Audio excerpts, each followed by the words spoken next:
பயப்படாதே, அஞ்சாதே, உன்னுடன் இருக்கிறேன். திகையாதே, கலங்காதே, நானே உன் தேவன். சொல்லுங்க. பயப்படாதே, அஞ்சாதே, உன்னுடன் இருக்கிறேன். திகையாதே, கலங்காதே, நானே உன் தேவன். சகாயம் செய்திடுவே, பெலன் தந்திடுவே. சகாயம் செய்திடுவே, பெலன் தந்திடுவே. நீதியின் வலக்கரத்தால் தாங்கியே நடத்திடுவே. நீதியின் வலக்கரத்தால் தாங்கியே நடத்திடுவே. நீயும் என் தாசன், நான் உன்னை தெரிந்து கொண்டே.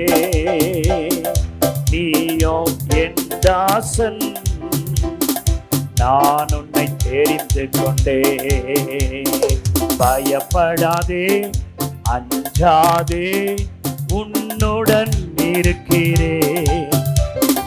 திகையாதே, கலங்காதே, நானே உன் தேவன். பயப்படாதே, பயப்படாதே, அஞ்சாதே, உன்னுடன் இருக்கிறேன். திகையாதே, திகையாதே, கலங்காதே, நானே உன் தேவன். உன்னை எதிர்ப்பவர்கள், எரிச்சலாயிருப்பவர்கள், உன்னை எதிர்ப்பவர்கள், எரிச்சலாயிருப்பவர்கள், உன் சார்பில் வருவார்கள், உறவாடி மகிழ்வார்கள். உன் சார்பில் வருவார்கள், உறவாடி மகிழ்வார்கள். நீயோ என் தாசன், நான் உன்னை தெரிந்து கொண்டே. நீயோ என் தாசன், நான் உன்னை தெரிந்து கொண்டேன். பயப்படாதே, அஞ்சாதே, உன்னுடன் இருக்கிறேன். திகையாதே, கலங்காதே, நானே உன் தேவன். எல்லாரும் பாடுங்க. பயப்படாதே, அஞ்சாதே, உன்னுடன் இருக்கிறேன். திகையாதே, கலங்காதே, நானே உன் தேவன். பலக்கரம் பிடித்து கொண்டே, வழுவாமல் காத்து கொள்வே. ஹல்லேலூயா. பலக்கரம் பிடித்து கொள்வே, வழுவாமல் காத்து கொள்வே. உன்னை அழைத்தவர் தானே, நடத்துவேன் இறுதி வரை. அழைத்தவர் நான் தானே, நடத்துவேன் இறுதி வரை. நீயோ என் தாசன், நான் உன்னை தெரிந்து கொண்டே. ஹல்லேலூயா. நீயோ என் தாசன், நான் உன்னை தெரிந்து கொண்டே. பயப்படாதே, அஞ்சாதே, உன்னுடன் இருக்கிறேன். திகையாதே, கலங்காதே, நானே உன் தேவன். எல்லாரும் சேர்ந்து சொல்லுங்க. பயப்படாதே, அஞ்சாதே, உன்னுடன் இருக்கிறேன். திகையாதே, திகையாதே, கலங்காதே, நானே உன் தேவன். இன்னொரு முறை பாடுவோம். பயப்படாதே, அஞ்சாதே, உன்னுடன் இருக்கிறேன். திகையாதே, திகையாதே, கலங்காதே, நானே உன் தேவன். பயப்படாதே, அஞ்சாதே, உன்னுடன் இருக்கிறேன். கலங்காதே, திகையாதே, நானே உன் தேவன். கடைசியா ஒரு முறை, பயப்படாதே அஞ்சாதே உன்னுடன் இருக்கிறேன், திகையாதே கலங்காதே நானே உன் தேவன். பயப்படாதே திகையாதே உன்னுடன் இருக்கிறேன், திகையாதே கலங்காதே நானே உன் தேவன். கடைசியாக, பயப்படாதே அஞ்சாதே உன்னுடன் இருக்கிறேன், திகையாதே கலங்காதே நானே உன் தேவன். பயப்படாதே அஞ்சாதே உன்னுடன் இருக்கிறேன், திகையாதே கலங்காதே நானே உன் தேவன். நீயோ என் தாசன், நான் உன்னை தெரிந்து கொண்டேன். நீயோ என் தாசன், நான் உன்னை தெரிந்து கொண்டேன். வெறுத்து விடவில்லை, உன்னை வெறுத்து விடவில்லை. ஆண்டவர் சொல்றாரு, பயப்படாதே அஞ்சாதே உன்னுடன் இருக்கிறேன், திகையாதே கலங்காதே நானே உன் தேவன். என்னுடைய ஜெப நேரங்களில் இந்த வாரம் எல்லாம் இந்த பாடலை தான் நான் பாடும்படி நடத்தினார். சோத்திரம். பயப்படாத, நான் கூட இருக்கிறேன். இன்னைக்கு ஆண்டவர் உங்களை பார்த்து அப்படித்தான் சொல்றாரு. நம்புறவங்க கைகளை தட்டி ஆண்டவரை சோத்திரம் பண்ணுவோம். நீ பயப்படாத, அஞ்சாத, நான் உன் கூட இருக்கிறேன். நீ திகையாத, கலங்காத, நான் உன்னுடைய தேவன். ஹல்லேலூயா. Thank you. யாத்திராகமம் 3வது அதிகாரம் அதனுடைய 14வது வசனத்தை நான் வாசிக்கிறேன், கவனியுங்கள். யாத்திராகமம் 3:14.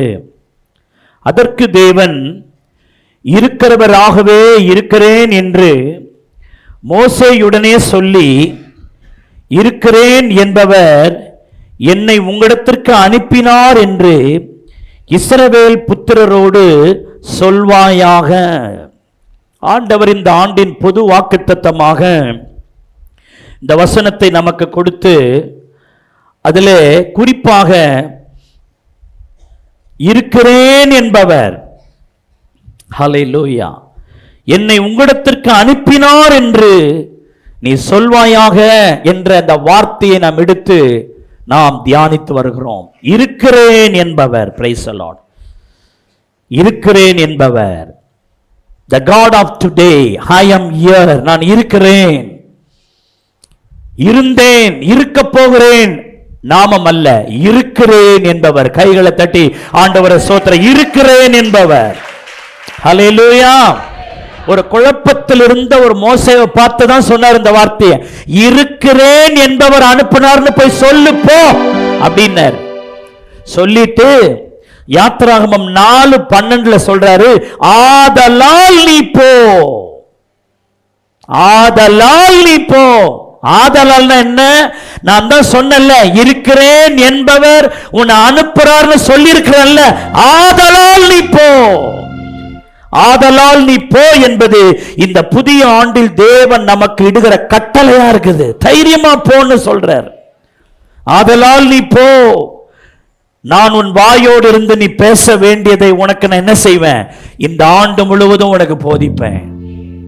போ, தைரியமா போ. உன்னை நம்பி போகாத, என் நாம உனக்குள் இருக்குது, அதை நம்பி நீ போ. ஹல்லேலூயா. எங்க போகணும் என்பதை குறித்து நம்ம போன வாரம் ஒரு குறிப்பை நம்ம பார்த்தோம். யாத்திராகமம் 6:11 எகிப்தின் ராஜாவாகிய பார்வோனிடத்திற்கு என்ன செய்ய போ. அந்த வசனம் சொல்லுது, யாத்திராகமம் 6:11, நீ எகிப்தின் ராஜாவாகிய பார்வோனிடத்தில் போய் அவன் தன் தேசத்திலிருந்து இஸ்ரவேல் புத்திரரை போக விடும்படி அவனோடு என்ன செய்ய போய் பேசு. இஸ்ரவேல் புத்திரர் தொடர்ந்து எகிப்தில் இருக்கிறத நான் விரும்பல. அந்த எகிப்தில் இருந்து அவங்க வெளியே வரணும், அது சம்பந்தமா நீ தான் போய் பேசணும் அப்படின்னு ஆண்டவர் சொல்றார். இன்னைக்கும் எகிப்தில் இருக்கிற எகிப்து என்கிற உலகத்துல எத்தனையோ ஜனங்கள் இன்னும் ரட்சிக்கப்படாம இருக்கிறாங்க. அந்த ஜனங்களை அந்த பிசாசினுடைய கையிலிருந்து மீட்டு எடுத்துட்டு வர வேண்டிய வேலை இந்த ஆண்டு நம்முடைய கையில கொடுத்திருக்கிறார் ஆண்டவர். அல்லேலூயா. தயங்கி நிக்காதீங்க. நான் பேசினா நடக்குமா, நான் பேசினா அவன் வருவான் நான் சர்ச்சைக்கு, நான் அந்த ஆத்துமாவை ஆதாயப்படுத்த முடியுமான்னு உங்களை நம்பி நீங்க யோசிச்சு இருக்காதீங்க. இருக்கிறேன் என்பவர் அவரிடத்தில் உங்களை அனுப்பினார் என்ற அந்த நாமத்தோடு போங்க. பார்வோன் சாதாரண ஆள் இல்லை. நான் போன வாரமே சொன்னேன், பார்வோன்னாலே அவன் தந்திரக்காரன், சாதாரண ஆள் கிடையாதுங்க. யாத்திராகமம் 1:8 9 10 பாருங்க. அது 8 பாருங்க. யோசேப்பை அறியாத ஒரு புதிய ராஜன் ஒருவன் எகிப்தில் தோன்றினான். ஒரு புதிய ராஜா தோன்றினான். அவன் என்ன பண்ற? 9 அவன் தன் ஜனங்களை நோக்கி, இதோ இஸ்ரவேல் புத்திரராகிய ஜனங்கள் நம்மிலும் ஏராளமானவங்களா இருக்கிறாங்க. நாம எகிப்தியர், நம்ம ஊர்ல அவன் பிழைக்க வந்தவன், ஆனா நம்மளை விட அவங்க தான் ஏராளமானவர்களாக இருக்கிறது மட்டுமல்ல, அவர்கள் பலத்தவர்களா இருக்கிறார்களே. இதை குறித்து நீங்க ஒரு யோசனை இல்லாம இருக்கிறீங்க. ஏன் போன ராஜா இதை பத்தி எல்லாம் ஒன்னும் சொல்லலையா? ஒன்னும் சொல்லல ராஜா. என்ன இது, இவ்வளவு பேர் இருக்கிறாங்க, நாம எகிப்தியர்கள் நாம தானே இங்க மெஜாரிட்டியா இருக்கணும், ஏன் இவங்களா இருக்கிறாங்க அப்படின்னு புதுசா வந்த ஒரு ராஜாவுக்குள்ள ஒரு எண்ணம் வருது. இந்த தெருவில் ஒருத்தர் வந்தார், புதுசா குடி வந்தார். ஒவ்வொரு வீடா போய் பேசுறாரு. என்னங்க இப்படி சத்தம் போடுறாங்க, இப்படி ட்ரம் அடிக்கிறாங்க, இப்படி கத்துறாங்க, அதெல்லாம் யாரும் நீங்க கேட்க மாட்டீங்களா? புதுசா வந்தவர் இங்க ஒரு ரூல்ஸை போட ஆரம்பிச்சாரு. சோத்திரம். ஒரு பெரிய குழப்பத்தை ஒரு சில வருடங்கள் அந்த மனுஷன் ஏற்படுத்தினாங்க அந்த தெருவில். ஏன்னா இந்த ஜனங்கள் ஏற்கனவே பழைய ஜனங்கள், அந்த பாட்டை கேட்டு பழக்கப்பட்டவங்க, ட்ரம் சத்தம் கேட்டு பழக்கப்பட்டவங்க. நான் சின்ன வயசுல ட்ரம் அடிக்கலைன்னா பக்கத்து வீட்டில் எதிர் வீட்டில் கேட்பாங்க, இன்னைக்கு ஜபம் நடக்கலையான்னு கேட்பாங்க. அப்படிப்பட்ட ஆட்கள்லாம் போய் புதிய ஆட்கள், பழைய ஆட்கள் இடத்த வித்துட்டு புதிய ஆட்கள் இங்கே வர்றாங்க. அதில் ஒருத்தர் சொல்றாரு, தெருவா ஒவ்வொரு வீடா போய், என்னங்க இவ்வளோ சத்தம் போடுறாங்க, நீங்க தானங்க கேட்கணும், கேட்க மாட்டேன்றீங்களே, போக மாட்டேன்றீங்களேன்னு போய் கிளப்புறாரு.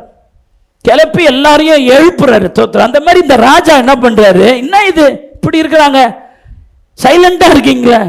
நாம அவர்களை குறித்து 10 அவர் சொல்றாரு, அவர்களை குறித்து ஒரு உபாயம் என்ன செய்யணும், நம்ம பண்ணணும்னு. அந்த மாதிரி எண்ணம் இல்லாத எகிப்தியருக்கு இந்த ராஜா எண்ணத்தை உண்டாக்குறான், ஒரு எண்ணத்தை உண்டாக்குறான். இன்றைக்கு இந்திய தேசத்துல அதை தான் இன்றைக்கு அரசாங்கம் செய்யுது. எல்லாரும் சகோதரர்களா இருக்கிற இந்திய தேசத்துக்குள்ள ஒரு பிரிவினையை உண்டாக்கி சோத்திருக்கிறோம். என்ன இவங்க இப்படி வளர்றாங்க, சர்ச்சை கட்டுறாங்க, ஆண்டவரை துதிக்கிறன்னு சொல்றாங்க, வளர்றாங்க. இதை குறித்து ஏன் யோசனை இல்லாம இருக்கிறீங்க? இதை தடுக்கிறதுக்கு ஏதாவது ஒரு திட்டம் போடுவோம்னு ஒண்ணு அந்த எண்ணமே இல்லாதவர்களுக்கு கூட எண்ணத்தை உண்டாக்குறாங்க. இன்னைக்கு எண்ணத்தை உண்டாக்குற, நான் சொல்கிறேன், எந்த எண்ணத்தை உண்டாக்குனாலும் கர்த்தர் பெரியவர்.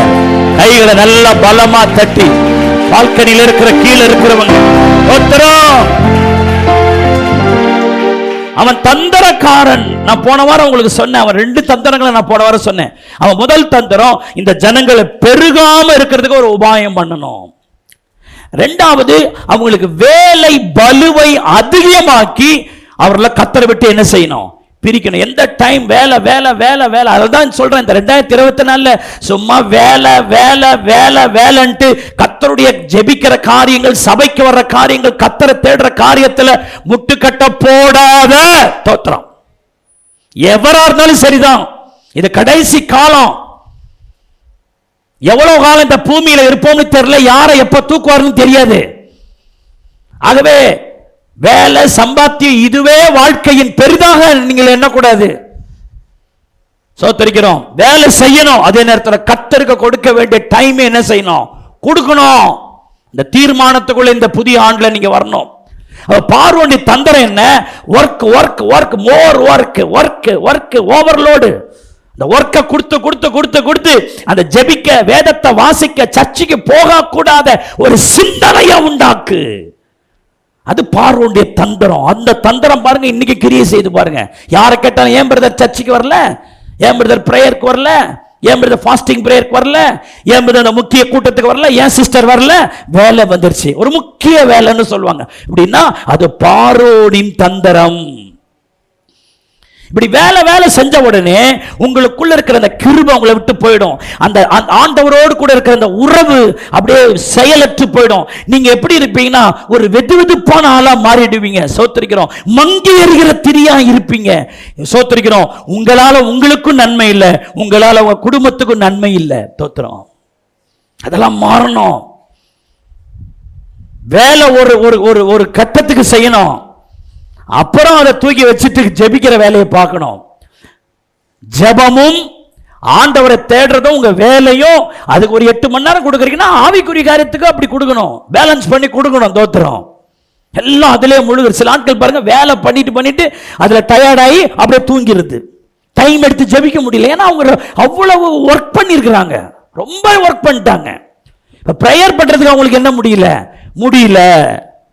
பிரேயர் பண்ணல, ஆண்டவருடைய கான்டாக்ட் அவளுக்கு இல்ல, தேவன் பேசுறது அவங்களுக்கு புரியல, கர்த்தர் அவளை உணர்த்த மாட்டேன்றாரு, மனசு துக்கமா இருக்குது, டல்லா இருக்குது, சர்ச்சில் வந்தாலும் உற்சாகம் இல்ல. காரணம் போதுமான ஜெபம் அவங்களுக்கு இல்ல.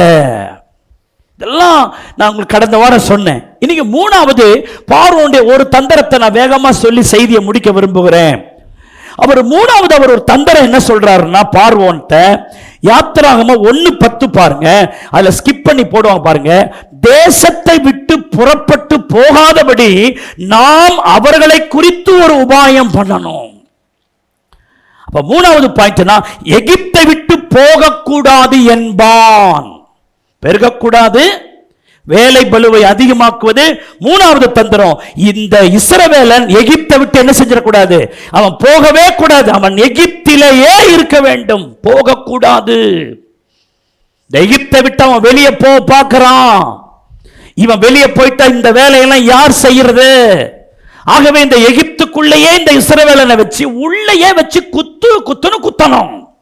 அதான் அவனுடைய தந்திரம். நிறைய பேர் அப்படிதான், சர்ச்சி பக்கமே பிசாசு வரவிட மாட்டேன்றான், தேவ சமூகத்தின் பக்கமே பிசாசு வரவிட மாட்டேன்றான். தோத்தரிக்கிறோம். உலகத்துக்குள்ளேயே, வேலைகளுக்குள்ளேயே சோத்தரிக்கிறோம், சொந்தக்காரங்கள் நடுவிலேயே, ஆசாபாசங்கள் நடுவிலேயே அவர்களை ஒளாவ விடுறான். அதுல இருந்து சர்ச்சைக்கு வந்துடக்கூடாது, கர்த்தருடைய சமூகத்துக்கு வந்துடக்கூடாது, ஆவிக்குரிய அந்த திசைக்கு வந்துடக்கூடாது. அதுல அவன் மெயின்டைன் பண்றான். கவனிக்கணும் பிரதர் சிஸ்டர். தோத்திரம். சாத்தானுடைய தந்திரங்களை அறிந்து நாம் செயல்படணும். பிசாசாகிய பார்வோன் என்ன சொல்றான் பாருங்க, அவர்கள் தேசத்தை விட்டு என்ன செஞ்சிடக்கூடாது, போயிடக்கூடாது, அவனை இங்கே நிறுத்தணும். எகிப்தை விட்டு போவது என்பது ரட்சிக்கப்படுதலையும் விடுதலையையும் குறிக்கிறது. எகிப்தை விட்டு போவது என்பதனுடைய ஆவிக்குரிய அர்த்தம். ரட்சிக்கப்படுவது விடுதலை என்பதை பற்றி அது நமக்கு சொல்லுது. ஏன்னா 1 தீமோத்தேயு 2:4 சொல்லுது, எல்லா மனுஷரும் ரட்சிக்கப்படவும் சத்தியத்தை அறிகிற அறிவை அடையவும் அவர் சித்தம் உள்ளவராக இருக்கிறார். எல்லாரும் ரட்சிக்கப்படணும், எல்லாரும் சத்தியத்தை அறியணும். ரட்சிக்கப்பட்டவங்க சத்தியத்தை அறியணும். ரட்சிக்கப்பட்டவங்க ரட்சிப்போடு நின்றக்கூடாது, எதை அறிய முற்படணும், சத்தியத்தை அறியணும். வாரம் ஞாயிற்றுக்கிழமை வரணும், புதன்கிழமை பைபிள் ஸ்டடி. புதன்கிழமை எதுக்கு பைபிள் ஸ்டடி வச்சிருக்கிறாங்க? சத்தியத்தை அறியும்படியாக தான் வச்சிருக்குது. அப்ப கர்த்தருடைய பிள்ளைகள் ரட்சிக்கப்படணும், சத்தியத்தை அறிகிற அறிவை அடையணும், அவர் சித்தமுள்ளவராக இருக்கிறாரு.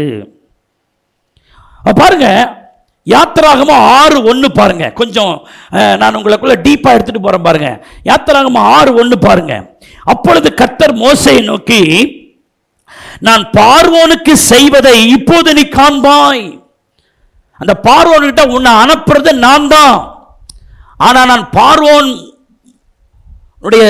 காரியங்களை மூலமா நான் சில காரியத்தை நான் செய்ய போறேன், நீ காண்பாய். என்ன செய்வாராம்? பலத்த கையை கண்டு அவர்களை போக விட்டு, அவன் சொல்றான் போக விட மாட்டேன், அவன் சொல்றான் நீ போய் பேசு, நீ பேசும்போது நான் என் பலத்த கையை அங்க வெளிப்படுத்துவேன், அவன் போக விடுவான். கையை தட்டி கர்த்தரை ஸ்தோத்திரம் பண்ணுங்க. அல்லேலூயா. நீ யாரா? நீ போக விட மாட்டேன்னு சொல்றதுக்கு நீ யாரா? யாரு? பிசாசு அப்படித்தான் சொல்லுவான், பார்த்துக்கலாமா வச்சுக்கலாமான்னு. நீங்க சொல்ல தோத்திர பிசாசே, உன்னை விட நான் எனக்குள்ள இருக்கிற இயேசு ரொம்ப ரொம்ப ரொம்ப பெரியவர். அப்புறம் சொல்றாரு, என் பலத்த கையை கண்டு தன் தேசத்திலிருந்தே உங்களை துரத்துவான். நான் பண்ற அந்த வேலைய, என் கையை கண்டு உங்களை போக விடுவான். ரெண்டாவது சொல்றாரு, என் கையை கண்டு அவன் என்ன தெரியுமா சொல்லுவான், தயவு செய்து எங்க தேசத்தை விட்டு நீங்க என்ன செஞ்சிருங்க, போயிடுங்கன்னு அவன் சொல்ற மாதிரி நான் செய்வேன்றாரு. அல்லேலூயா. ஏன்னா அப்படிப்பட்ட தேவன் தான் நம்முடைய தேவன். அப்படிப்பட்ட தேவனைத்தான் நாம் ஆராதிக்கிறோம். விசுவாசிகள் நல்ல சத்தியத்தை நல்ல உள்ள கிரகிச்சு எடுங்க. சொல்லிட்டு அவர் சொல்றாரு 2ஆம் வசனத்துல, யாத்திராகமம் 6:2, மேலும் தேவன் மோசேயை நோக்கி நான் யெகோவா அப்படின்னு சொல்றார். ஐ அம் ஜெகோவா, நான் யெகோவான்றார். இத சொல்லிட்டு நான் யெகோவான்றார். இதை நீங்க புரிஞ்சுக்கணும் கொஞ்சம். இத சொல்லிட்டு அடுத்த வசனம் பாருங்க, யாத்திராகமம் 6:3 சொல்றாரு, சர்வ வல்லமை உள்ள தேவன் என்னும் நாமத்தில் நான் ஆபிரகாமுக்கும் ஈசாக்குக்கும் யாக்கோப்புக்கும் தரிசனமானேன். உனக்கு முன்னாடி முற்பிதாக்கள் ஆபிரகாம், ஈசாக்கு, யாக்கோப்பு இருந்தாங்களே, அவங்க யாருக்கும் நான் யெகோவா என்னும் நாமத்தில் தரிசனமாகல. அவங்களுக்கெல்லாம் சர்வ வல்லமை உள்ள தேவன் என்கிற நாமத்தில் தான் அவங்களுக்கு நான் தரிசனமானேன். ஆனாலும் யெகோவா என்னும் என் நாமத்தினால் அவர்களுக்கு நான் அறியப்படவில்லை. நான் உனக்கு மட்டும்தான் இப்ப அறியப்படுறேன். மோசே, நான் இப்போ இந்த நாமத்தை இப்போ முதல்ல நான் உனக்குத்தான் சொல்றேன், நான் யெகோவா அப்படின்றார். ஆமென் சொல்லுங்க. அல்லேலூயா. நான் யெகோவான்றார். நான் சொல்றேன், தேவன் எப்படிப்பட்டவர் என்கிற அறிவு நமக்கு எந்த அளவுக்கு இருக்கிறதோ அந்த அளவுக்கு தான் நம்முடைய ஜீவியம் இருக்கும். அந்த நாமத்தினுடைய அறிவு நமக்கு ரொம்ப தேவை. அவர் சொல்றார், நான் யெகோவான்றார். யாத்திராகமத்தில் தேவன் தன்னை ஒரு புது நாமத்தில் வெளிப்படுத்துறார். ஐ அம் ஜெகோவா, நான் யெகோவா என்று சொல்றார். இப்ப கொஞ்சம் கவனிங்க. நான் உங்க பேரை கேட்டா நான் என்ன சொல்லுவேன்? யார் உன்னை அனுப்புனதுன்னு என்ன கேட்பாங்களா? ஆண்டவரே நான் என்ன சொல்வேன்னு அவர் யாத்திராகமத்தில் அவர் அழுத பொழுது கர்த்தர் சொன்னார்ல, இருக்கிறேன் என்பவர் உன்னை போய் அனுப்புனார்னு போய் சொல்லு. அந்த இருக்கிறேன் அனுப்புனாரு அவர் பெயர் தான் யெகோவா. கைகளை தட்டி கர்த்தரை சோதர, நல்ல கைகளை தட்டி. அந்த இருக்கிறேன் என்பவர் அந்த யெகோவா அனுப்புனார். இன்னைக்கு நிறைய பேர் இந்த யெகோவா என்ற அந்த நாமத்தை பிதாவை குறிக்கிற ஒரு சொல் அப்படின்னு இன்னைக்கு பிரசங்கம் பண்றாங்க. யெகோவானா பிதாவை குறிக்குது. யெகோவா என்பது பிதாவை அது வெளிப்படுத்தி சொல்ற ஒரு விஷயம் அப்படின்னு அதை பற்றி பிரசங்கம் பண்ணி அதை பற்றி பிதற்றுகிறார்கள். யெகோவா சாட்சிகள்னு ஒரு குரூப் ஒன்னு சொல்றாங்க, இயேசுநாதர்லாம் ஒண்ணும் கிடையாது, எல்லாம் பிதா தான் அப்படின்னு அவங்க ஒரு டைலாக்க விடுறாங்க. சத்தியம் அறியாதவங்க, அடிஸ்தானம் தெரியாதவங்க அதை சொல்றாங்க. இன்னைக்கு நான் இந்த வார்த்தையை உங்களுடைய மனக்கண்களை திறக்கும்படி தெளிவான ஒரு வார்த்தையை சொல்றேன். தோத்திரம். யெகோவா என்ற நாமம் பிதாவை குறிக்கிற நாமம் அல்ல, அது கர்த்தராகிய இயேசுவை குறிக்கிற ஒரு நாமம். அது ஏன்னா ஜெகோவா அப்படின்னா த ரிடம்ஷன் அர்த்தம். த ரிடம்ஷன் ஆங்கிலம் புரியுதா உங்களுக்கு?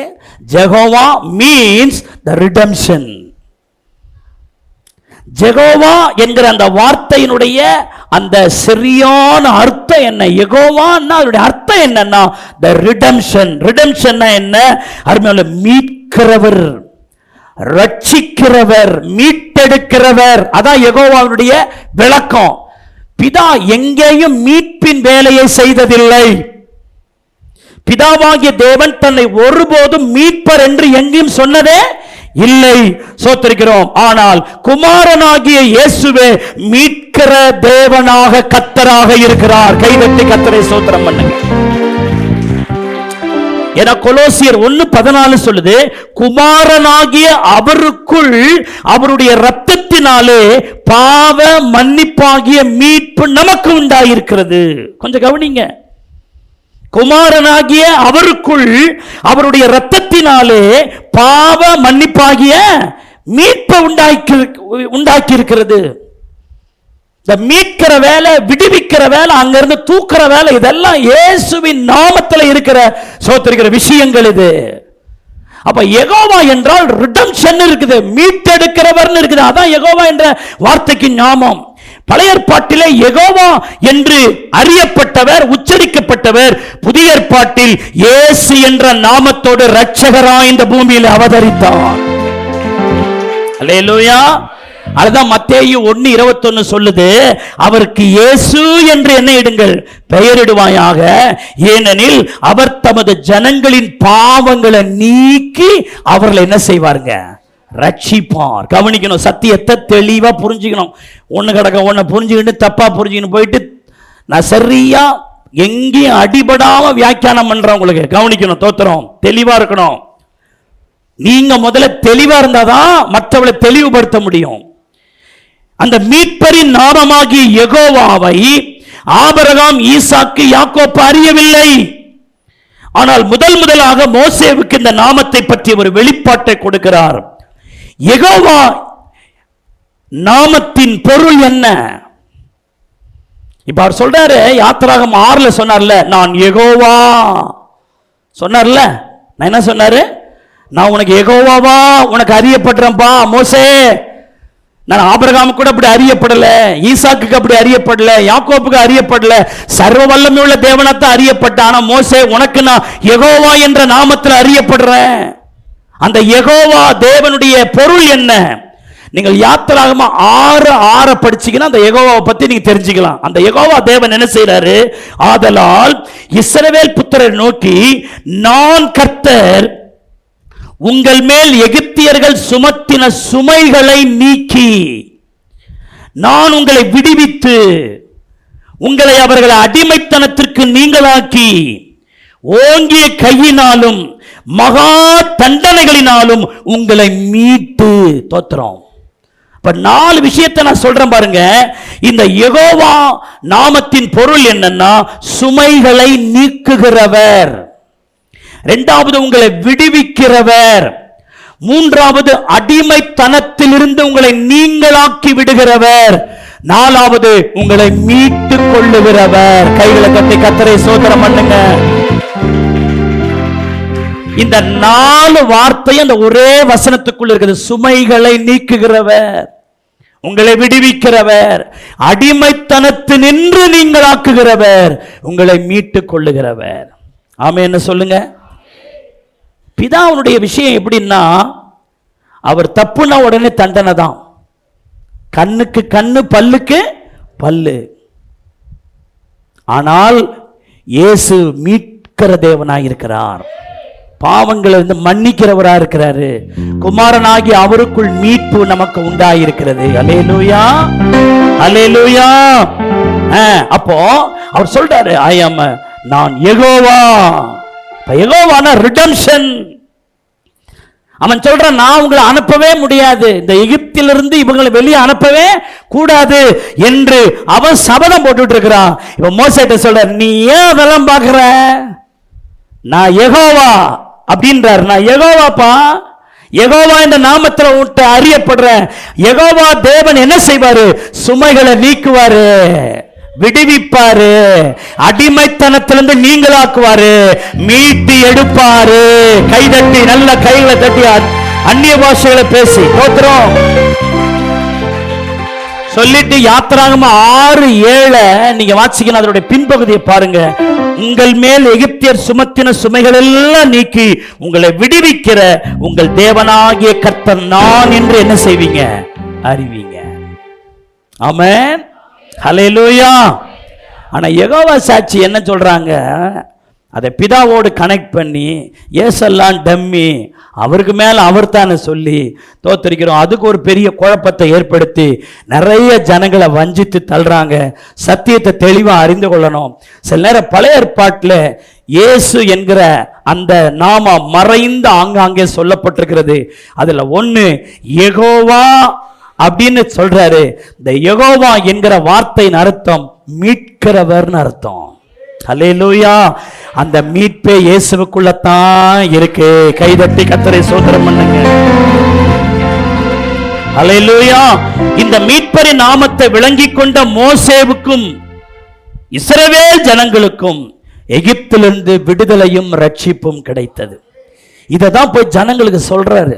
இதெல்லாம் ஆண்டவர் மோசேவுக்கு சொன்ன அந்த வார்த்தைகளை போய் ஜனங்களுக்கு போய் இந்த வெளிப்படுத்த யாத்திராகம 6ஆம் அதிகாரத்தில் அநேக காரியங்களை போய் அவர் ஜனங்களுக்கு வெளிப்படுத்துறாரு.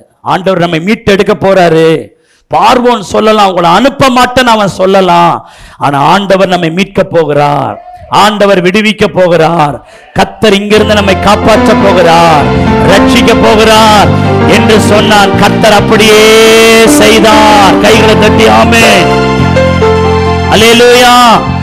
இன்றைக்கு இரட்சகராகிய இயேசு கிறிஸ்துவை பற்றிய வெளிப்பாட்டின் அறிவு நமக்கு இருக்குமானால் பாவத்திலிருந்தும் சாபத்திலிருந்தும் இம்சைகளிலிருந்தும் பிரச்சனைகளிலிருந்தும் அவர் மீட்டு எடுப்பார். இன்றைக்கு இந்த ஆராதனைக்கு வந்திருக்கிற உங்களுக்கு ஒரு மீட்பு, இன்றைக்கு இந்த ஆராதனைக்கு வந்திருக்கிற உங்க மேல இருக்கிற சுமைகளில் இருந்து விடுதலை, இந்த ஆராதனை சத்தியத்தை கேட்கிற உங்க வாழ்க்கையில அடிமைத்தனத்திலிருந்து நீங்களாக்கி உங்களை மீட்கிற ஆண்டவர்.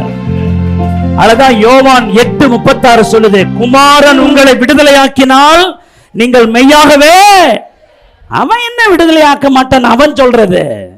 விடுதலை குமாரனுடைய கையில் இருக்குது. அல்லேலூயா. யோவான் 8:32 சொல்லுது, சத்தியத்தையும் அறிவீர்கள், சத்தியம் உங்களை என்னவாக்கும், அந்த சத்தியம் இயேசுவா இருக்கிறாரு. அல்லேலூயா. ஒரு பக்கம் சத்தியத்தை அறிய விடுதலை, இன்னொரு பக்கம் குமாரன் உங்களை விடுதலையாக்குவார். அல்லேலூயா. அப்போ எகிப்தில இருக்கிற இஸ்ரவேல் ஜனங்களை குறித்து பார்வோனுடைய தந்திரம் என்ன, இவங்க எகிப்திலிருந்து என்ன செய்யக்கூடாது, புறப்படக்கூடாது, இவங்க போகக்கூடாது, உள்ளே அடைச்சு வச்சிருக்கணும். ஆண்டவர் சொல்றாரு, மோசே அவன் சொல்றதெல்லாம் நீ கேட்காத, இருக்கிறேன் என்பவர், இருக்கிறேன் என்பவர்னு சொன்னாரு. அந்த பேரை கிளியரா சொல்லாரு, நான் யெகோவான்னு சொல்றாரு. கைகளை தட்டி கர்த்தரை ஸ்தோத்திரம் பண்ணுங்க. அங்கதான் யெகோவா என்ற வார்த்தை தொடங்குது, அங்கதான் ஸ்டார்டிங் வேர்டு, அங்கதான். அதுக்கு முன்னாடி இந்த வார்த்தை பைபிள்ல அதுக்கு முன்னாடி எங்கேயும் சொல்லப்படலை, அங்கதான் சொல்ல, நான் யெகோவா. அந்த நாமத்தை அங்கதான் வெளிப்படுத்துறார். அவருக்கு பல நாமம் இருக்குது. இயேசுவின் நாமம், தேவனுடைய நாமம் பல நாமம் இருக்குது. அதுல ஒரு நாமம் யெகோவா. யெகோவா என்றா சோத்திரம். உங்களுக்குள்ள எதுவோ சொல்லி உங்களை குழப்புறாங்க, இல்லைங்க பிரதர். அவருடைய வேர்டு ரிடம்ஷன், மீட்கிறவர்.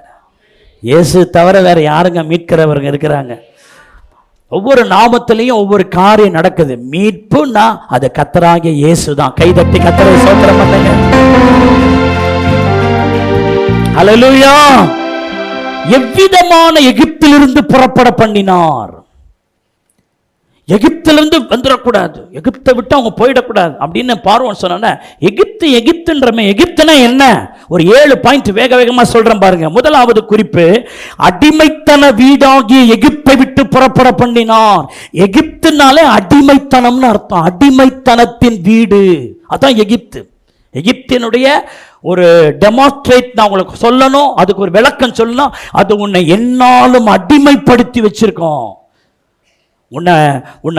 உன்னை விடுதலையாக்கவே ஆக்காது, உன்னை அழுத்தி கொண்டே இருக்கும், உன்னை அடிமைப்படுத்தி கொண்டே இருக்கும். இதை பண்ணு, அதை பண்ணு. தோத்திரம். சில பாருங்க, சாராயத்துக்கு அடிமையா இருப்பான், சிகரெட்டுக்கு அடிமையா இருப்பான், ஒரு பாவ பழக்க வழக்கத்துக்கு அடிமையா இருப்பான்னா அந்த எகிப்தின் கிரியை அது. நான் இதை விடணும்னு நினைக்கிறேங்க, என்னால முடியலங்க. காரணம், அடிமைப்படுத்தி வச்சிருக்குதான் பிசாசு. ஏதாவது ஒரு காரியம் உங்களை அடிமைப்படுத்தி வச்சிருக்கான். 2024 எதுவும் உங்களை அடிமைப்படுத்தவே கூடாது. ஆமென். இயேசுவுக்கு மட்டும்தான் நாம் அடிமையா இருக்கணும். ஏதாகின ஒரு பாவம் உங்களை அடிமைப்படுத்தி வச்சிருக்குமானா இயேசுவின் நாமத்துல கையை தட்டுங்க, அல்லேலூயா சொல்லுங்க. எதுவோ எந்த அடிமைத்தனமும் எனக்குள்ள இருக்கு. ஏன்னா யோவான் 8:34 சொல்லுது, பாவம் செய்கிற எவனும் பாவத்துக்கு அடிமையா இருக்கிறான். அதுல இருந்து அவன் வெளியே வர மாட்டான். சர்ச்சை கூட வந்தா கூட அவன் உள்ள அந்த ஆராதனையில உள்ள போக மாட்டான். எப்படியோ வந்துட்டு அப்படியே வெளியே வந்துட்டு அப்படியே போவான். அந்த வார்த்தை உள்ள போயிருக்காது, வசனம் உள்ள போயிருக்காது, ஒரு மண்ணும் உள்ள போயிருக்காது. சர்ச்சைக்கு வருவான், ஆனா சர்ச்சைக்கு வராத மாதிரியே இருப்பான். அவன் ஜீவியம் இருக்கும். காரணம் வேற ஒண்ணு அவனை அடிமைப்படுத்தி இழுக்குது. கர்த்தர் அதிலிருந்து விடுவிப்பார். ரோமர் 6:22 சொல்லுது, இப்பொழுது நீங்கள் பாவத்தினின்று விடுதலையாக்கப்பட்டு தேவனுக்கு அடிமைகள் ஆனதினால் பரிசுத்தமாகுதல் உங்களுக்கு கிடைக்கும் பலன் முடிவோ நித்திய ஜீவன். பாவத்தினின்று விடுதலையாக்கப்பட்டவன் அடிமைத்தனத்திலிருந்து விடுதலையாகிறான். அவன் அடிமைத்தனத்திலிருந்து விடுதலையாகி அவன் தேவனுக்கு அடிமையாகிறான். ஆமென் சொல்லுங்க. ஹல்லேலூயா, ஹல்லேலூயா. எல்லாம் சொல்லுங்க. நான் பாவத்துக்கு உலகத்துக்கு அடிமை அல்ல. எதுவும் என்னை அடிமைப்படுத்த முடியாது. நாங்கள் கர்த்தருக்கு அடிமைகள். கைகளை தட்டி ஆண்டவரை ஸ்தோத்திரம் பண்ணுங்க. ஹல்லேலூயா, ஹல்லேலூயா.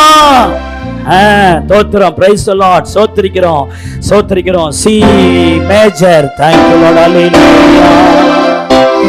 ஆண்டவரே, ஆண்டவரே உம் பாதம்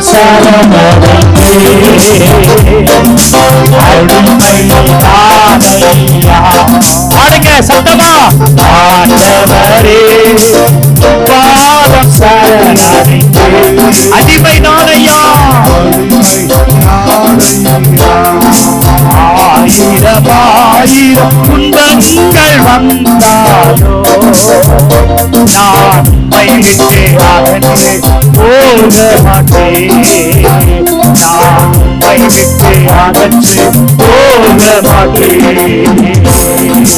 ஆண்டவரே பாதம் சரணடைந்தே. அடிமை அடிமை அடிமை தேவனே உமக்கு எதிராய் நான் பாவம் செய்யாதபடி. தேவனே உமக்கு எதிராய் நான் பாவம் செய்யாதபடி. உமது வார்த்தை என் இருதயத்தில் பதித்து வைத்து உள்ளேன். உமது வார்த்தை என் இருதயத்தில் பதித்து வைத்து உள்ளேன். ஆண்டவரே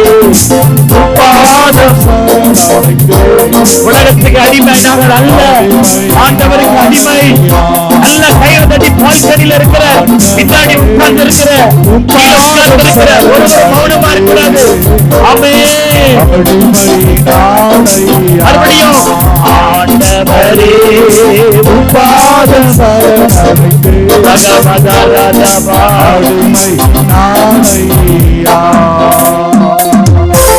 அடிமை நான் ஐயா. கைகளை தட்டி கர்த்தரை ஸ்தோத்திரம் பண்ணுங்க.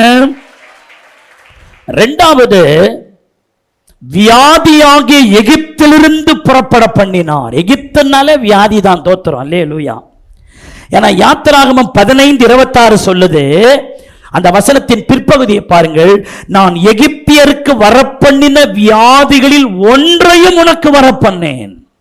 நானே உன் பரிகாரியாகிய கர்த்தர்னு சொல்றார். அப்போ எகிப்து தேசத்தில் வாழ்ந்த எகிப்தியருக்கு கொடிய வியாதிகள், நோய்கள், எத்தனையோ விதமான ரோகங்கள் தாக்கினதாக. ஆனால் இரட்சகராகிய இயேசு கிறிஸ்துவை ஏற்றுக்கொண்டிருக்கிற, அவருடைய இரத்தத்தினாலே கழுவப்பட்டிருக்கிற இஸ்ரவேல் ஜனங்களுக்கு கர்த்தர் சொல்றாரு, அந்த வியாதி உங்களுக்குள் நான் வரப்பண்ணேன்னு சொல்றேன். ஆமென். ஹல்லேலூயா. எகிப்தியருக்கு வரப்பண்ணின வியாதிகள். இன்னைக்கு இந்த உலகத்தில் எத்தனையோ வியாதிகள் வருது. அவர் வரப்பண்றாரு. கடைசி காலத்துல கொள்ளை நோய்கள்லாம் வரும்னு ஆண்டவரை சொல்லி இருக்கிறாரு. அப்படின்னா சோத்திரிக்கிறோம். கடைசி காலத்தின் அடையாளங்களில் ஒன்று வியாதிகள் வரும். புதுசு புதுசா வரும். புது புது வியாதிகள் வரும். சரீர உறுப்புகளில் ஏதோ ஒரு குறிப்பிட்ட உறுப்பை மட்டும் தாக்கும்படியான ஒரு குறிப்பிட்ட சில வியாதிகள் வரும். இனி அதெல்லாம் கட்டுப்படுத்த முடியாது. கடைசி காலம்னா அது வந்துகிட்டே தான் இருக்கும். அவரை அண்டிக் கொள்ளுகிற கர்த்தருடைய ஜனம், இயேசுவே இயேசுவேன்னு சொல்ற ஜனம், இயேசுவின் ரத்தத்துக்குள் இருக்கிற ஜனம் கையை தட்டு. ஆண்டவரை ஆராதிக்கிறவர்கள், கர்த்தரை தன் அரணாய் கொண்டவர்கள், கர்த்தரை தங்கள் அடைக்கலமாய் கொண்டவர்கள், உன்னதமானவரின் உயர் மறைவில் இருக்கிறவர்கள், தேவனை தங்கள் தாபரமாய் கொண்டவர்கள், அவருடைய சிறைகளுக்குள்ளே மறைந்திருக்கிறவர்கள், அவருடைய பலத்த துருகத்துக்குள்ளே மறைந்திருக்கிறவர்களை அந்த வியாதி தொடுவதில்லை, அந்த பலவீனம் தொடுவதில்லை, அந்த பிரச்சனை தொடுவதில்லை. வியாதி வரும், அவரை அண்டிக் கொள்ளுகிறவர்கள் அதிலிருந்து விடுவிக்கப்படுகிறார்கள். அந்த ஜெபிக்காதாலும் இந்த மேனா மினிக்கு தோத்திரம் வந்தும் வராதுமா, கையை தட்டி நல்லா பாடாத விசுவாசி, அந்த கர்த்தருடைய வார்த்தையை உணர்ந்து ஆராதிக்காதவங்க, கர்த்தருடைய வசனம் எனக்கு சொல்லப்படுகிறது என்கிற உணர்வற்றிருக்கிற எவரும் விடுவிக்கப்பட வாய்ப்பே இல்லை. வரும், வர பண்ணுவேன் அப்படின்னு ஆண்டவர் சொல்றார். சொல்லிட்டு இது உனக்குள்ள வராம இருக்கிறதுக்கு அவரும் விஷயங்களை சொல்றாரு. யாத்திராகமம் 15:26 ஆரம்ப வசனத்தை பாருங்க. நீ உன் தேவனாகிய கர்த்தரினுடைய சத்தத்தை கவனமாய் கேட்டு அவர் பார்வைக்கு செம்மையானதை செய்து அவர் கட்டளைகளுக்கு செவி கொடுத்து அவருடைய நியமங்கள் யாவையும் நீ கைக்கொள்வாயாகில் எகிப்தியருக்கு வரப்பண்ணின வியாதிகளில் ஒன்றையும், கைகளை தட்டி ஒன்றையும் உனக்கு வரப்பண்ணி நானே உன் பரிகாரியாகிய கர்த்தர். ஹல்லேலூயா. அப்போ அந்த எகிப்திலிருந்து புறப்பட பண்றாருன்னு அர்த்தம். வியாதியாகி எகிப்துக்கும் நமக்கு சம்பந்தம் இல்லாம வெளியே கொண்டு வர மீட்டெடுக்கிற யெகோவா. ஹல்லேலூயா. இருக்கிறேன் என்ற நாமமுடைய யெகோவா, மீட்டெடுக்கிற கர்த்தராகிய இயேசு. ஹல்லேலூயா. டைம் இல்ல. மூணாவது, வாதைகளாகிய எகிப்திலிருந்து புறப்பட பண்ணினார். எகிப்துனாலே வாததான். தோத்திரம். யாத்திராகமம் 12:13 சொல்லுது, நீங்கள் இருக்கும் வீடுகளில் அந்த ரத்தம் உங்களுக்கு அடையாளமா இருக்கும். அந்த ரத்தத்தை நான் கண்டு உங்களை கடந்து போவேன். நான் எகிப்து தேசத்தை அழிக்கும் போது அழிக்கும் வாதை உங்களுக்குள் வராதிருக்கும். எகிப்து என்பது வாதையை காண்பிக்கிறது. வியாதி வேற, வாதை வேற. தோத்திரம். வாதை என்பது இருக்கும், ஆனா அதை அனுபவிக்க முடியாது. உதாரணமா எகிப்துல தண்ணி இருக்குது, நைல் நதி இருக்குது, அதை யாராலும் குடிக்க முடியாத அளவிற்கு அது ரத்தமா மாறி இருக்குது. தண்ணி இருக்கு, தண்ணி இல்லாம இல்லை, ஆனால் பயன்படுத்த முடியாத நிலையில் இருக்கு. நிறைய பேர் பெரிய வீடு கட்டி இருப்பாங்க, ஆனால் சந்தோஷமாய் வாழ முடியாம இருப்பாங்க. ஆமா. நிறைய பேருக்கு உணவு இருக்கும், சாப்பிட முடியாது. பணம் இருக்கும், ஒன்றும் பிரயோஜனப்படாது. பணம் எல்லாம் இருக்கும், நான் எவ்வளவு பணம் வேணாலும் கொடுக்குறேன்னு இவங்க சொல்லுவாங்க, ஆனா அவங்க பணம் அவங்கள காப்பாத்தாது. அதான் வாத. தோத்திரம். எல்லாம் இருக்கும், ஆனா ஒண்ணுமே பண்ண முடியாது. சில வீடுகள்லாம் பார்த்தீங்கன்னா ஆண்கள் சட்டு போயிட்டே இருப்பாங்க, ஆண் மட்டுமே அந்த வீட்டில் பாதிக்கப்பட்டுட்டே இருப்பாங்க. அப்படி நிறைய வீட்டை நான் பார்த்துருக்கேன். தோத்திரம். சில வீடுகளை பத்தின பெண்கள் மட்டும் பாதிக்கப்பட்டுட்டே இருப்பாங்க. அந்த வீட்டில் ஒரு பெண் பிள்ளைகளும் நல்லா இருக்க மாட்டாங்க. பா, என்ன வாதம்.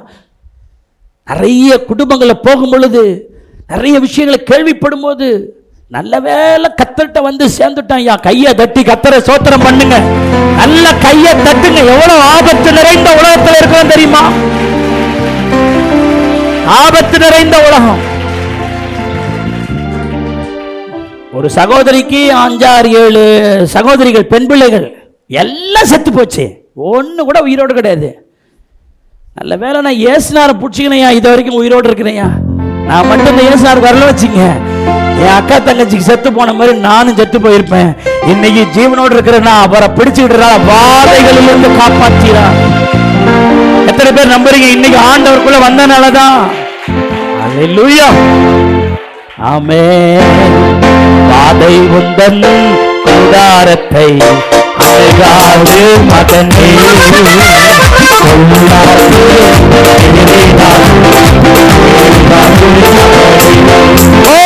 வாதை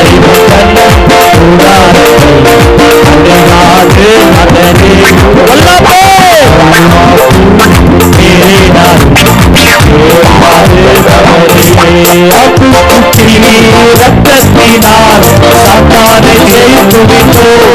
அல்லேலூயா. ரத்தத்தினால் சாத்தானை ஜெயித்து விட்டோம். ஆவி உண்டு, ஆவி உண்டு, வசனம் உண்டு, அன்றாட வெற்றி உண்டு. ஓ, ஆவி உண்டு, வசனம் உண்டு, அன்றாட வெற்றி.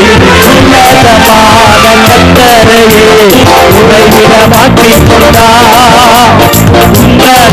உன்னதமான கர்த்தரையே உறைவிட மாற்றிக் கொண்டார்.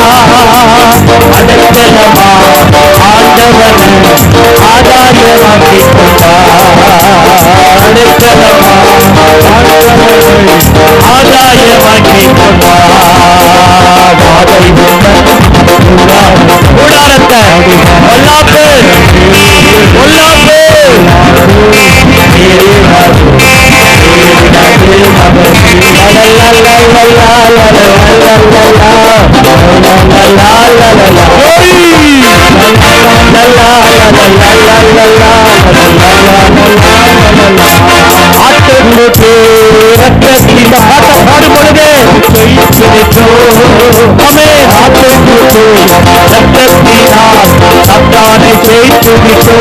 ஆவி உண்டு, ஆவி உண்டு, வசனம் உண்டு, அன்றாட வெற்றி.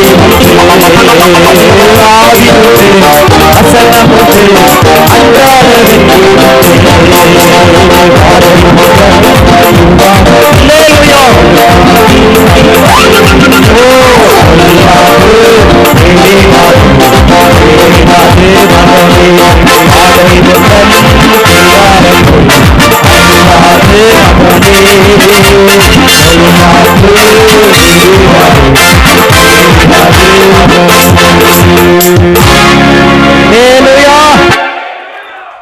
ஒரு பெரிய மழை பெஞ்சு விட்ட மாதிரி இருக்குது. தோத்திரம். நாலாவது காரியம், பெருமூச்சிகளாகிய எகிப்திலிருந்து புறப்பட பண்ணினார். எகிப்துனாலே பெருமூச்சி. அப்போஸ்தலர் 7:34 சொல்லுது, எகிப்தில் இருக்கிற என் ஜனத்தின் உபத்திரவத்தை நான் பார்க்கவே பார்த்து அவர்கள் பெருமூச்சியை கேட்டு அவர்களை விடுவிக்கும்படி இறங்கினேன் அப்படின்ற பெருமூச்சிகள். எகிப்தில் வாழ்ந்த யூதர்கள் பெருமூச்சு என்கிற எகிப்தில் வாழ்ந்தாங்க. பெருமூச்சுன்னா என்ன? டிசப்பாயின்மெண்ட், ஏமாற்றங்கள். டிசப்பாயின்மெண்ட், ஏமாற்றம். அந்த எகிப்து ஏமாற்றுது. வேலை செய்ய உனக்கு காசு தரேன்னு சொல்றாங்க, நீ வேலை பண்ணு அதை பண்றேன்னு சொல்றாங்க, வேலை வாங்குற வரைக்கும் சொல்றாங்க. அதுக்கப்புறம் ஏமாற்றப்பட்டோம். ஐயோ ஏமாற்றப்பட்டுட்டோமே. அந்த பெருமூச்சு அதை தான் காட்டுது. நீண்ட காலம் காத்திருந்தால் இருதயத்தை இளைக்க பண்ணும்னு சாலமோன் ஞானி சொல்றாருல, அதான் பெருமூச்சு, இளைப்பு. நீண்ட காலம் காத்திருந்த இளைப்பாதான் இருக்குது. அதுக்கு பெயர் தான் பெருமூச்சு. நாம் ஏமாற்றங்கள் நிறைந்த உலகத்தில் வாழ்ந்து கொண்டிருக்கிறோம். பெருமூச்சுகள் நிறைந்த உலகத்தில் வாழ்ந்து கொண்டிருக்கிறோம். நம்முடைய எதிர்பார்ப்புகளின்படி காரியங்கள் நடக்காத போது ஏமாற்றம் அடைந்து விட்டோமே, அது ஒரு பெருமூச்சா இருக்குது.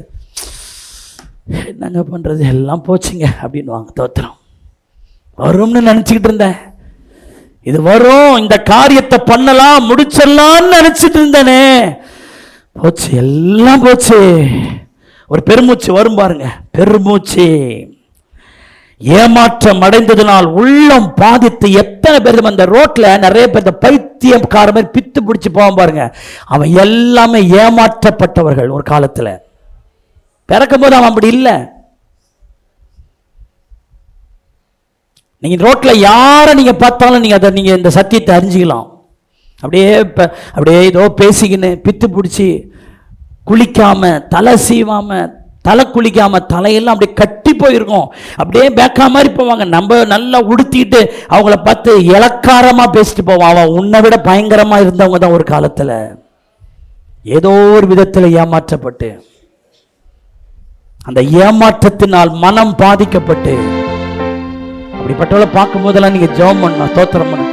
மற்றவளை மாலி ஒரு எள்ளி நகையாட்டு போயிடக்கூடாது. சத்திரம். நல்ல வேலை அந்த நிலைமையில தான் நம்ம இருந்திருக்கணும். இயேசுநாதருக்குள்ள வராம இருந்திருந்தா. ஒரு வாலிப மகள் என்கிட்ட சொன்னா, அவளுக்கு திருமணம் பண்ணி வச்சேன், தோத்திரம். அந்த அம்மா அந்த பிள்ளை சொன்னிச்சு, இயேசுநாதர் மட்டும் என்ன பிடிக்காம இருந்திருப்பாருனா பாஸ்டர், ரோடா பைத்தியக்காரியா நான் சுத்தி இருப்பேன், பைத்தியமா இருந்திருப்பேன், எங்க போயிருப்பேன், நான் செத்து கூட போயிருப்பேன். இங்க இருக்கிற எத்தனையோ பேர் அப்படியா இருந்திருக்கணும். கர்த்தர் அதிலிருந்து தூக்கி விடுவித்தார். கையை தட்டுங்க, நல்ல கையில தட்டி, ஆண்டவரே இந்த பெருமூச்சியாகிய எகிப்திலிருந்து தூக்கி எடுத்தீங்களே. அஞ்சாவது, சிறுமையாகிய எகிப்திலிருந்து புறப்பட பண்ணினார். சிறுமை. யாத்திராகமம் 3:17 பாருங்க. நான் உன்னை எகிப்தின் சிறுமையிலிருந்து நீக்கி பாலும் தேனும் ஓடுகிற தேசமாகிய கானானியர், ஏத்தியர், எமோரியர், பெரிசியர், ஏவியர், எபூசியருடைய தேசத்திற்கு கொண்டு போவேன். நான் உன்னை எகிப்தின் சிறுமையிலிருந்து உன்னை நீக்கின்றார். சிறுமையாகிய எகிப்து. சிறுமைக்கு உங்களுக்கு ஒரு டெஃபினிஷன் தேவை, விளக்கம் தேவைன்னா நியாயாதிபதிகள் 16:6 பாருங்க. தெலீலாள் சிம்சோனை பார்த்து கேட்கிறாள், உன் மகாபலன் எதினால் உண்டாயிருக்கிறது? உன்னை சிறுமைப்படுத்த உன்னை எதினால் கட்டலாம் என்று நீ எனக்கு சொல். நான் உன்னை சிறுமைப்படுத்தணும்னு விரும்புறேன். நீ எப்படி ஆனா சிறுமைப்படுத்தப்படுவாய்? நீ பெருமையாவே இருக்கிய, பலசாலியா இருக்கிய, ஆனா உன்னை சிறுமைப்படுத்தணும்னு நினைக்கிறேன். என்ன கேள்வி பாருங்க. பிசாசு அப்படித்தான், உன்னை சிறுமைப்படுத்திடணும், உன் டேலண்ட்டை குறைச்சிடணும், உனக்குள்ள இருக்கிற மகிமையை குறைச்சிடணும், உனக்குள்ள இருக்கிற அந்த சோத்திரிக்கிறோம் கிருபைகளை விட்டு நீங்க கீழே வந்துடணும்.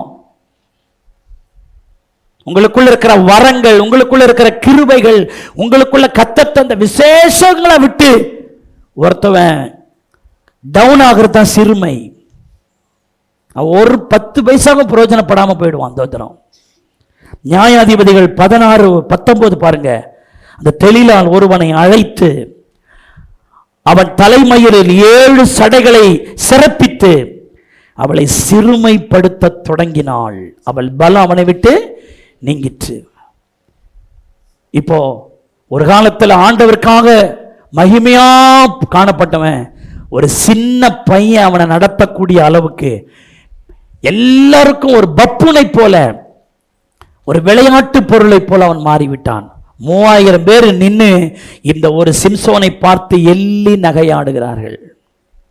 எப்படி இருந்த ஆளு 3000 பேர் அவனை பார்த்து கிண்டல் பண்ணி பரியாசம் பண்ணக்கூடிய அளவுக்கு அவன் என்னப்பட்டுட்டான்? சிறுமைப்படுத்தப்பட்டான். தெலீலாள் ஒரு புறஜாதி, இவன் ரட்சிக்கப்பட்டவன். ஒரு புறஜாதி ஒரு ரட்சிக்கப்பட்டவனை என்னப்படுத்துறான்?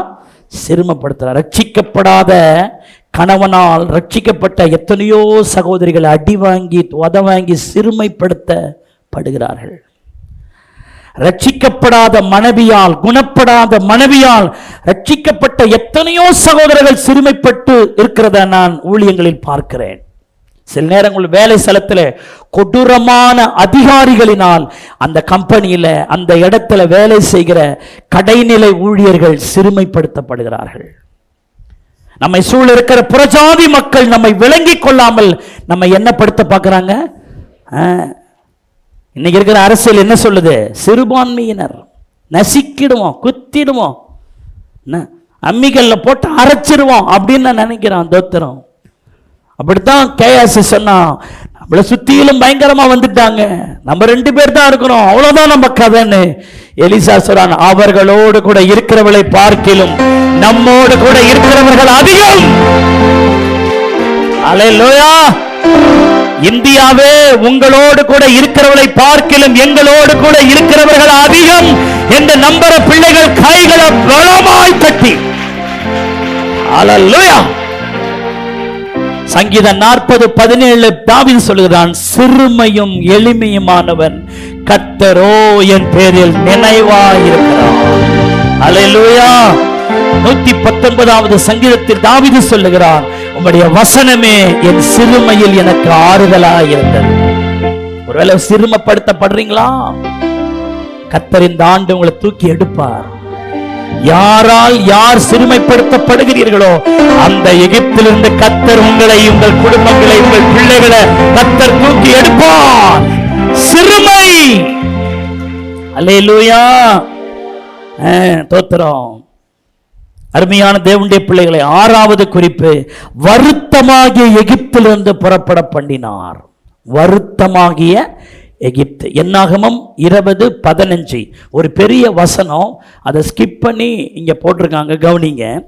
எங்கள் பிதாக்கள் எகிப்துக்கு போனதும் நாங்கள் எகிப்தில் நெடுநாளாய் வாசம் பண்ணினதும் எங்களுக்கு நேரிட்ட எல்லா வருத்தமும் உங்களுக்கு தெரிந்திருக்க கடவுது. எகிப்தில் 430 வருஷம் இஸ்ரவேலர் இருந்தாங்க, வருத்தத்தோட வாழ்ந்திருக்கிறாங்க. என்னங்க அந்த வருத்தம்? எத்தனை வருஷம் வருத்தம்? 430 வருஷம் வருத்தம். பெத்சாயிதா மக்களை பார்த்து இயேசு சொன்னார், மத்தேயு 11:28, வருத்தப்பட்டு பாரம் சுமக்கிறவர்களே நீங்கள் எல்லாரும் என்னிடத்தில் வாருங்கள், நான் உங்களுக்கு என்ன தருவேன்? இளைப்பாறுதலை தருவேன். ஆமென். அல்லேலூயா. வருத்தங்கள். நாங்க தெருவில் நின்று பாடுவோம், வருத்தப்பட்டு பாரம் சுமப்பவரே வருவீர் இயேசு வந்த இளைப்பாற. வருத்தப்பட்டு பாரம் சுமப்பவரே வருவீர் இயேசு வந்த இளைப்பாறு. 4 நாளாயிற்றே நாளும் என்றார், நம்பிக்கை விடாதே மறைத்தார். 4 நாளாயிற்றே நாளும் என்றார், நம்பிக்கை விடாதே இயேசு இளைப்பாயிருந்தார். செய்தார் இயேசு கைவிடார், கைவிடார் இயேசு கைவிடார். அதுக்கு மேல வரி தெரியல அப்படின்னு. அல்லேலூயா. உங்களை நம்பி பாட்டெல்லாம் பாட முடியாது, எனக்கா தெரிஞ்சா தான் நான் பாடணும். சோத்திரம். உங்களெல்லாம் நம்பி ஒரு இடத்துல இறங்கினா என்னை தள்ளிவிட்டு நீங்கம்மான்னு போயிடுவீங்க. சோத்திரம். அல்லேலூயா. சரி, பாஸ்டர் ஒரு பழைய படத்தான பாடுறாரு, கூட சேர்ந்ததுன்னா ஜார்ஜி ரொம்ப எனக்கு உதவி செய்யறான். தோத்திரம். அல்லேலூயா. சரி, இப்படி கொஞ்சம் கவனிங்க. இப்போ வருத்தம், வருத்தங்கள் இருந்து கர்த்தர் என்ன செய்யறாருங்க? விடுவிக்கிறார். ஆதியாகமம் 3:17, பாவத்தின் நிமித்தம் வருகிற வருத்தங்கள். என்ன சொல்லுது? நீ உயிரோடு கூட இருக்கிற நாளெல்லாம் வருத்தத்தோடு அதன் பலனை. பாவம் எப்போ உள்ள வந்துச்சோ கூட என்ன வந்துருச்சுங்க? வருத்தம். அதுக்கு முன்னாடி வருத்தம் என்பதே இல்லை. வருத்தம் என்ற வார்த்தையை முதல்ல இங்கே தான் வருது. ஆதியாகமம் 3:17 தான் ஃபர்ஸ்ட் இங்கே தான் வருத்தம் என்ற வார்த்தையை தொடங்குது. எதனால வருது? அவன் பாவம் செய்தான், அதிலிருந்து மனுஷனுக்குள் வருத்தங்கள் வர ஆரம்பித்து விட்டது. அப்புறம் என்ன வருத்தங்கள் இருக்குது? நோயின் நிமித்தம் வருகிற வருத்தம். மார்க்கு 5:26 சொல்லுது, அநேக வைத்தியர்களால் மிகவும் எண்ணப்பட்டு வருத்தப்பட்டு. வறுமையின் நிமித்தம் வருகிற வருத்தம். ஆதியாகமம் 42:19, பாக்கெட்ல காசு இல்லைனாலே முகம் மாறிடுது இல்லை? தோத்திரம். ஒரு மாதிரி டல்லா இருப்பான். என்ன பாருங்க, ஒன்றும் இல்லை, என்ன பண்ண போகிறேன், இந்த பிள்ளைங்களுக்கு ஸ்கூல் ஃபீஸ் என்ன கட்ட போகிறேன்னு தெரில, வாடகை வேற கட்டணும், தோத்திரம், சீட்டு பணம் கட்டணும், என்னென்னமோ சொல்லுவாங்க. முகம் எப்படி இருக்குதுங்க? வருத்தத்தினால் நிறைஞ்சிருக்கு. காரணம், தேவை அதிகம் இருக்குது, ஆனால் வருமானம் ஒன்றும் இல்லை. வருத்தம். அதில் என்ன போடுது? பஞ்சத்தினால் வருந்துகிற உங்கள் குடும்பத்துக்கு அப்படின்னு இருக்குது. அப்போது பொருளாதார நெருக்கடிகள் வரும் பொழுது, குறைவு நெருக்கடிகள் வரும்போது குடும்பத்தில் என்ன உண்டாகுதுங்க? வருத்தம் உண்டாகுது. ஒருவேளை இன்றைக்கு பணத்தினால், கடன் தொல்லைகளினால், குறைகளினால வருத்தப்பட்டிருக்கீங்களா? நான் சொல்றேன், நான் பேசிக்கிட்டு இருக்கிற இந்த வருத்தங்கள் கர்த்தர் உங்களை விடுவிப்பார்னு நான் சொல்றேன். வருத்தமாகிய எகிப்து. அப்போஸ்தலர் 27:10 பாருங்க, கீழ்ப்படியாமை நிமித்தம் வருகிற வருத்தம். பவுல் ஏற்கனவே சொன்னா, ஒரு பெரிய ஆபத்து வரும், பிரயாணத்தை தொடங்காதீங்க அப்படின்னு அவன் சொல்றான்.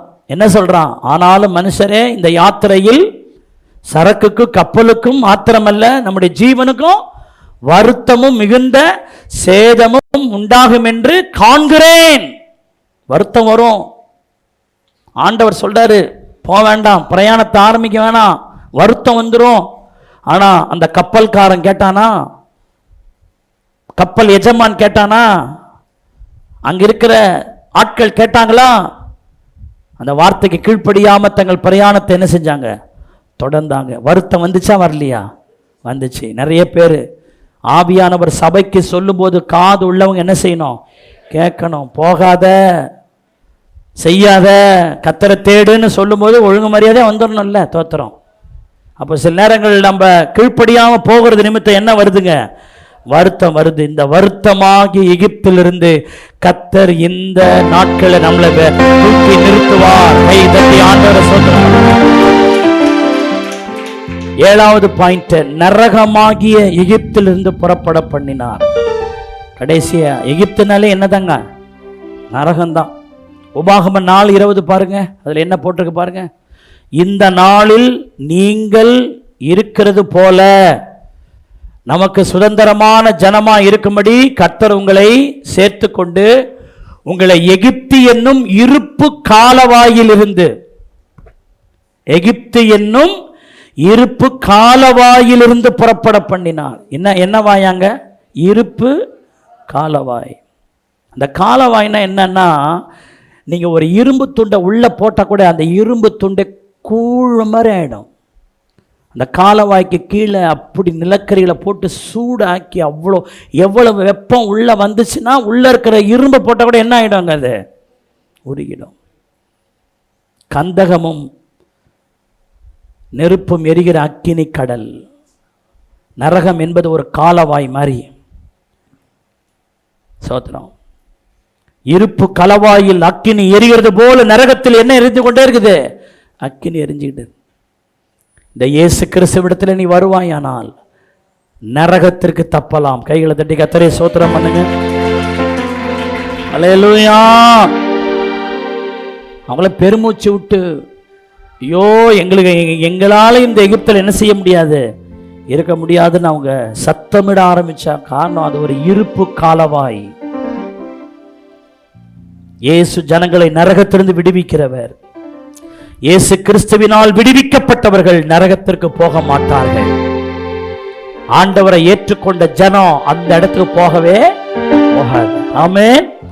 லூக்கா 15ஆம் அதிகாரத்துல அப்பா வீட்டை குறிச்சி சொல்லும் பொழுது அந்த லூக்கா 15ஆம் அதிகாரத்துல சந்தோஷம் என்கிற வார்த்தை 12 முறை வருது. அப்பா வீட்டில் எப்பொழுதும் சந்தோஷம். அது பரலோக சந்தோஷம். அது பரிசுத்த ஆவியானவரால் உண்டாகிற சந்தோஷம். அது புசிப்பினால் குடிப்பினால் வருகிற சந்தோஷம். அங்க சந்தோஷம். ஆனா நரகத்துல என்ன இருக்குது? அழுகை, வேதனை, பற்கடிப்பு, புழுக்களே உன் படுக்கை, பூச்சிகளே உன்னுடைய போர்வை. நரகத்துக்குள் போகிறவன் ஐயோ ஐயோ எனக்கு தண்ணி கொடுங்க, ஐயோ ஐயோ எனக்கு தண்ணி கொடுங்கன்னு யுகமா சொல்லிக்கிட்டே இருப்பான். இப்படிப்பட்ட நரகத்துக்கு நம்ம போகணுமா? தேவ பிள்ளைகளை, இன்றே இரட்சண்ய நாள், இன்றே அனுக்கிரக நாள். கர்த்தர் கிருபையாய் தன் இரு கரம் நீட்டி உன்னை அழைக்கிறார். அல்லேலூயா. இந்த இயேசுவை நீ பிடித்துக் கொள்வாயானால், இயேசு கிறிஸ்துவுக்குள்ள நீ இருப்பாயானால், இயேசு கிறிஸ்து ஒருவரே பரலோகத்துக்கு வழியாக இருந்து உன்னை பரலோகத்துக்கு கொண்டு போய் சேர்ப்பார். நரகம் உனக்கு இல்லை. அல்லேலூயா. இந்த பூமியிலேயே நிறைய பேர் சொல்லுவாங்க, என் வீடே ஒரு நரகம் மாதிரி இருக்குது பாஸ்டர், சூழ்நிலையே ஒரு நரகம் மாதிரி இருக்குது, நிம்மதியே இல்லை பாஸ்டர், வெந்து தவிக்கிறேன்னு சொல்லுவாங்க. சோத்தரிக்கிறோம். அருமையான தேவனுடைய பிள்ளைகளை, இந்த பூமியில உன்னை பரலோகத்துக்கு ஒப்பாக, மறுமையில ஒரு பரலோகத்துல சோத்திர உன்னை சேர்க்கிற கர்த்தர் இருப்பு காலவாய் என்கிற அந்த எகிப்தில் இருந்து இஸ்ரவேல் ஜனங்களை கர்த்தர் புறப்பட பண்ணினது போல கர்த்தர் உங்களையும் அப்படி புறப்பட பண்ணுவார். கைதட்டி ஆமென்னு சொல்லுங்க. அப்படின்னா பார்வோனுடைய 3வது தந்திரம், இவங்க எகிப்திலிருந்து என்ன செய்யக்கூடாது, வெளியே போகவே. ஆனா கர்த்தர் புறப்பட பண்ணினாரா பண்ணலையா? அந்த கர்த்தர் நம்மோடு கூட இருக்கிறார். ஆமென். ஆமா, எல்லாரும் எழுந்து கர்த்தரை நோக்கி பார்க்கிறோம். ஜீசஸ், ஹல்லேலூயா. ஸ்தோத்திரம் ஆண்டவரே. நன்றியோடு உம்மை துதிக்கிறோம் ஆண்டவரே. இயேசுவே, நாங்கள் உம்மை துதிக்கிறோம் ஆண்டவரே. நன்றி நிறைந்த இருதயத்தோடு நாங்கள் உம்மை துதிக்கிறோம் ஆண்டவரே. இயேசுவே, உம்மை சோத்திர சோத்திர சோத்திர சோத்திர சோத்திரம். நன்றி நன்றி நன்றி நன்றி நன்றி. ஹல்லேலூயா ஹல்லேலூயா. இயேசுவே, உம்மை துதிக்கிறோம் துதிக்கிறோம் துதிக்கிறோம் துதிக்கிறோம். ஹல்லேலூயா. சோத்திரம் ஆண்டவரே, நன்றி ஆண்டவரே. துதிக்கிறோம் துதிக்கிறேன். F major F major F major. Hallelujah. எகிப்தின் பாவ வாழ்வை விட்டு இயேசுவின் பின்னே நடந்தே. எகிப்தின் பாவ வாழ்வை விட்டு இயேசுவின் பின்னே நடந்தே. தூய பஸ்கானி புசித்து தேவபலனாய் முன்னில்வார். தூய பஸ்கானி புசித்து தேவபலனாய் முன்னில்வார். பயப்படாதே கலங்கிடாதே, பாருங்கே காத்திடுவார். பரமத்தானா இறைக்கு செய்வார், பரமரோடு வாழ்த்திடுவார். பரமத்தானா இறைக்கு செய்வார், பரமரோடு வாழ்த்திடுவார். கொடுமையோட உன்னை மடக்கும் தோரையோரால் வந்திருக்கும். கொடுமையோட உன்னை மடக்கும் தோரையோரால் வந்திருக்கும். தாங்கு கர்த்தரோடு கையால் தூக்கி சுமப்பார்கள் சொல்லுவார். தாங்கு கர்த்தரோடு கையால் தூக்கி சுமப்பார். எல்லாரும் சேர்ந்து பாடுவோம். பயப்படாதே பாரிலேசு காத்திடுவார். பாடுங்க. பயப்படாதே பாரிலேசு காத்திடுவார். நல்ல உற்சாகமா கைகளை தட்டி பரமரோடு வாழ்த்திடுவார். பரமத்தாரா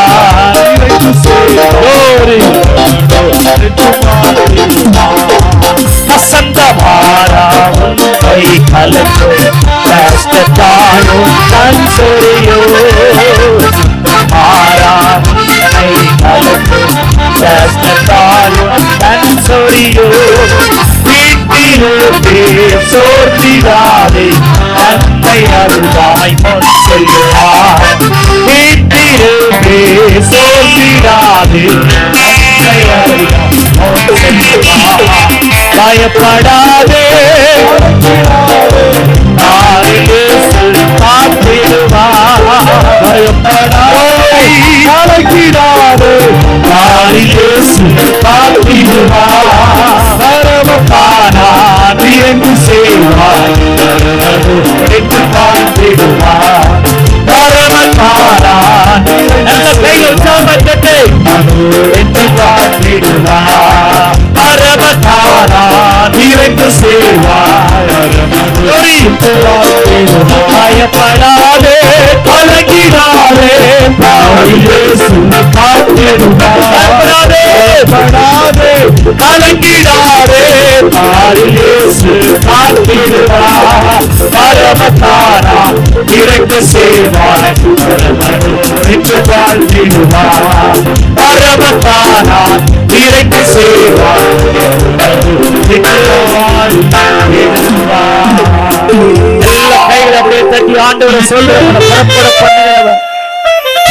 எகிப்திலிருந்து புறப்பட பண்ணுகிற கர்த்தர். அடிமையாகிய எகிப்து, வியாதியாகிய எகிப்து, வாதையாகிய எகிப்து, சோத்திர நரகமாகிய எகிப்து, வருத்தமாகிய எகிப்து இந்த ஆண்டவர் எல்லாம் சொன்னாரே. பெருமூச்சாகிய எகிப்து.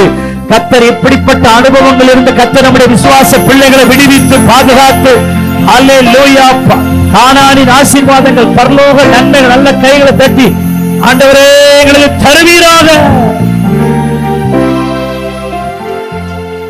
பார்வன் சொல்றான், அவங்களுக்கு தேசத்திலிருந்து புறப்பட வைக்கவே கூடாது. ஆனா இருக்கிறேன் என்பவன் யெகோவா என்ற நாமமுள்ள மீட்கும் தெய்வம் அவர்களை கர்த்தர் புறப்பட பண்ணினார், விடுவித்தார், அங்கிருந்து கொண்டு வந்தார்.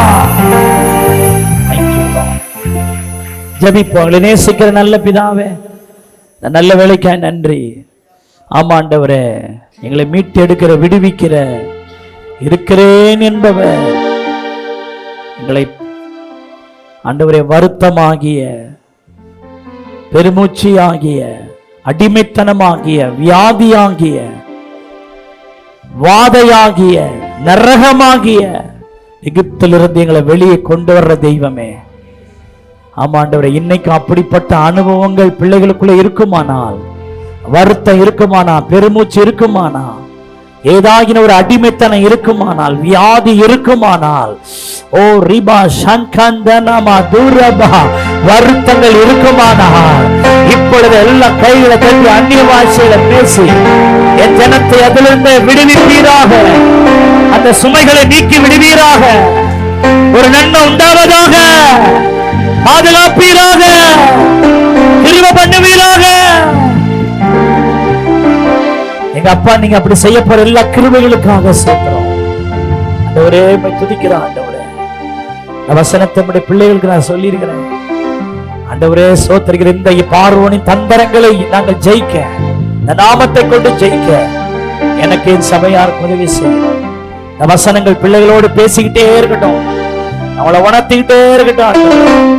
தொடர்ந்து நாமத்தை மகிமைப்படுத்தும், பாதுகாத்து இயேசுவின் நாமத்தில் ஜெபிக்கிறோம் நல்ல பிதாவே.